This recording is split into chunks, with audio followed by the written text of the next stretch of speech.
सो नमस्ते प्रणाम। कैसन बने आप लोग? उम्मीद करते नहीं अच्छा होगा। आज हम आप लोग के एगो बहुत ही सुंदर गजरी गीत सुनाते नहीं, काहे कि अब धीरे धीरे सावन का मौसम भी आए वाला बा न महीना। तो आई लोग गजरी गीत सुनी लो और कमेंट करब लोग कैसन लगा। ए सासु अड़फी तड़फी जिनी बोला अभी मोर बाली उमरियाना। ए सासु अड़फी तड़फी जानी बोला अभी मोर बाली उमरियाना। अभी मोर बाली उमरिया ना हो, अभी मोर बाली उमरियाना।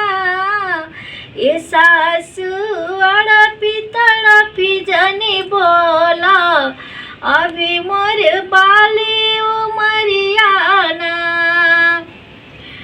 चूल्हा चौका हम नहीं जानी, चूल्हा चौका हम नहीं जानी।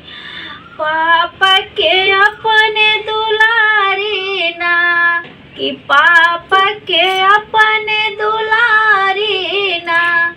ए सासु अड़फी तड़फी जानी बोला अभी मोरे बाली उमरियाना। झाड़ू पोछा हम नहीं जानी, झाड़ू पोछा हम नहीं जानी। चाचा के अपने दुलारी ना। ए सासु अड़फी तड़फी जानी बोला अभी मोरे बा